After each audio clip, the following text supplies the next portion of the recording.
ఆ ఒక్కటి అడక్కు. రివ్యూ విషయానికొచ్చే ముందు మన ఛానల్‌ని ఎవరైనా ఫస్ట్ టైమ్ చూస్తున్నట్టయితే తప్పకుండా సబ్స్క్రైబ్ చేసుకోండి. అలాగే లైక్ చేసుకోవడం మాత్రం అస్సలు మర్చిపోవద్దు. ఇక రివ్యూ విషయానికొచ్చేస్తే మూవీ అయితే నాకైతే నచ్చలేదు. చాలా బోరింగ్ అనిపిస్తది మూవీ. అసలు కామెడీ సినిమా అని ఎక్స్‌పెక్ట్ చేసి అయితే ఎళ్ళినా. అసలు కామెడీయే ఉండదు మూవీలో. డీటెయిల్ రివ్యూ విషయానికొచ్చేస్తే సినిమా స్టోరీ ఏందంటే చాలా రొటీన్ స్టోరీ ఇది. చాలా సార్లు మనం చూసిన స్టోరీ. హీరో వైజాగ్ రిజిస్టర్ ఆఫీస్‌లో పనిచేస్తుంటాడు. హీరో తన ఫ్యామిలీని చూసుకుంటూ ఉంటాడు. హీరోకి మాత్రం ఏజ్ అయిపోయినా కూడా పెళ్లి ఇంకా కాదు. తర్వాత మ్యాట్రిమోనీ సైట్‌లో హీరోయిన్ అయితే కలుస్తాడు. ఎలా అయినా హీరోయిన్‌ని పెళ్లి చేసుకుందాం అనుకుంటాడు. కానీ దానికి హీరోయిన్ ఒప్పుకోదు. తర్వాత హీరోయిన్ ఎలా ఒప్పుకుంది, ఎలా ఇలా పెళ్లయింది అనేది స్టోరీ. దీంట్లో ఒక కొత్తది యాడ్ చేశారు మనకి. మ్యాట్రిమోనీ సైట్‌లో మోసాలు ఎలా జరుగుతున్నాయి, కోట్ల స్కామ్ ఎలా జరుగుతుంది అనేది ఒక పాయింట్ మాత్రం కొత్తగా అనిపించింది. అది కొంచెం బాగా అనిపిస్తది. తర్వాత కామెడీ అయితే చాలా ట్రై చేశారు కానీ అస్సలు వర్కౌట్ అవ్వలేదు.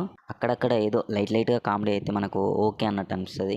యాక్టింగ్ విషయానికొచ్చేస్తే అల్లరి నరేష్ గారు అయితే ఆయన గురించి చెప్పనవసరం లేదు. బాగా చేశాడు. హీరోయిన్ కూడా బాగా చేసింది. దీంట్లో బాలీవుడ్ యాక్టర్ కూతురు జానీ లివర్ కూతురుంది. ఆమె కూడా బాగా చేసింది యాక్టింగ్. వెన్నెల కిషోర్, శకలక శంకర్ వీళ్ళందరి క్యారెక్టర్లు బాగుంటాయి కానీ స్టోరీకి సంబంధం లేనట్టు అనిపిస్తాయి.